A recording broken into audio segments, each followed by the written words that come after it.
Now let's discuss ways that the first and the sixth house can interact. So how might they interact? So, like if you get the first lord in the sixth house, or the sixth lord in the first house. Obvious. Or another way is the lords can join. So the first lord and the sixth lord could join somewhere, or they could mutually aspect each other.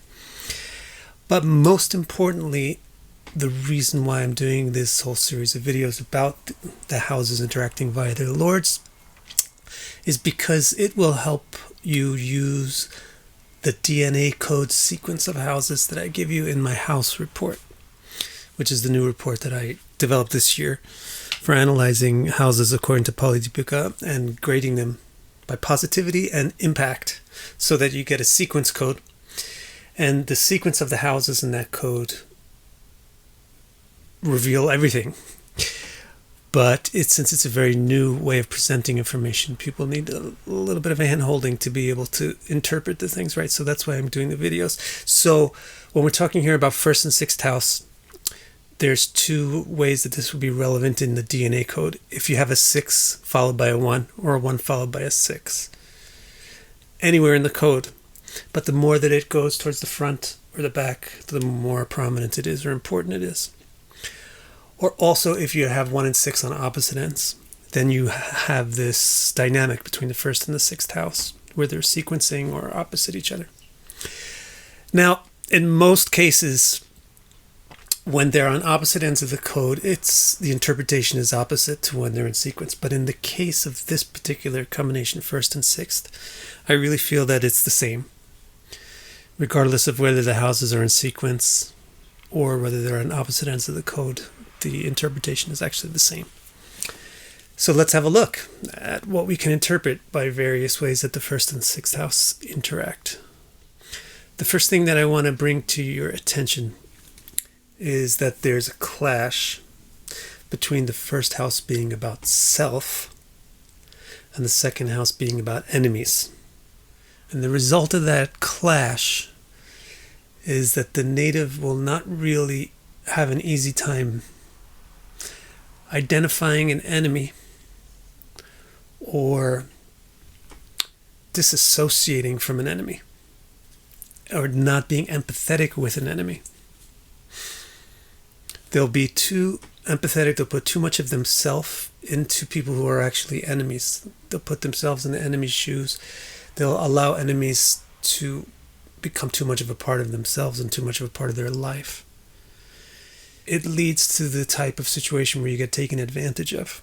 Being taken advantage of also means you're going to become overworked because you're going to be trying to do things for people that aren't very gracious or grateful or thankful towards you. But actually they're trying to exploit you.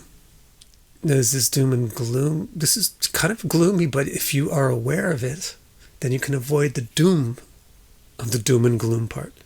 If you ignore it and pretend it doesn't exist, then you're going to keep under the doom of the gloom.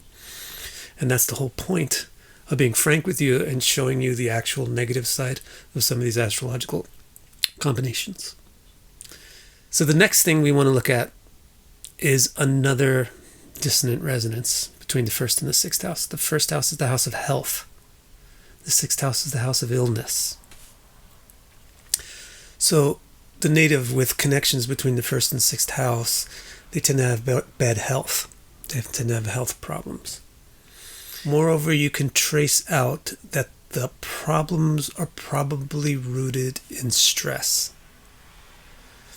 And the stress probably comes from feeling confused about who's my friend, who's my enemy, and feeling that they don't have an ability to get out of the negative situations that they're in. They don't feel that they have the ability to solve the problems that they're in. So they get beset by excess worry or anxiety. And that anxiety is a very unhealthy thing that messes with digestion and metabolism and then offsets the health goes down. The final dissonant resonance between the first and the sixth house is that the first is the house of clarity and the sixth is the house of confusion. So let me take a second to explain that. I realize now that I haven't done this at all throughout the video yet, so let me do it at least once in this video.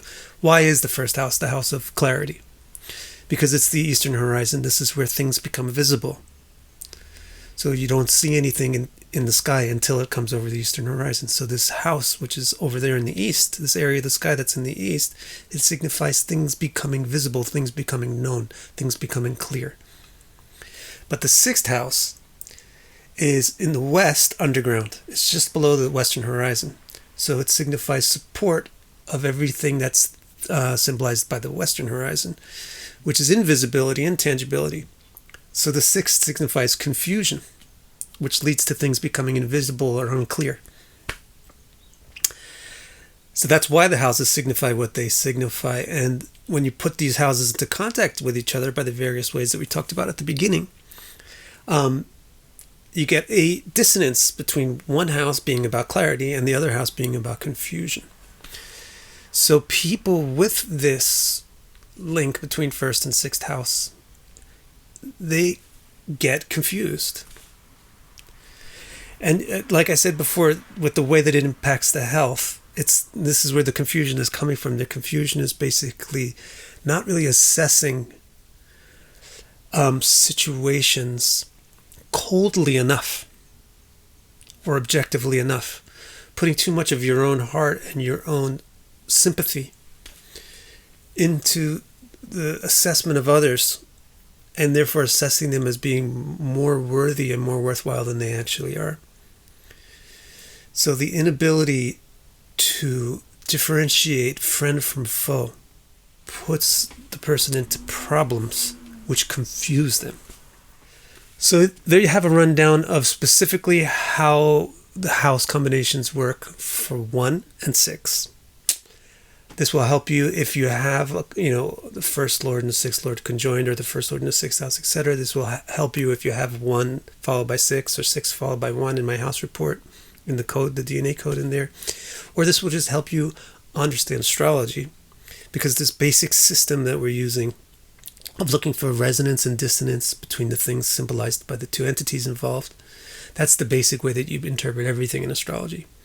And so seeing how it works for the first and sixth house gives you a heads up for how it's going to work for the first and the seventh and the second and the eighth and the third and the ninth, or any kind of combination of houses or planets and signs or anything. So I hope you find this video really useful. And if you do, you probably like all my videos, because I follow this is my system.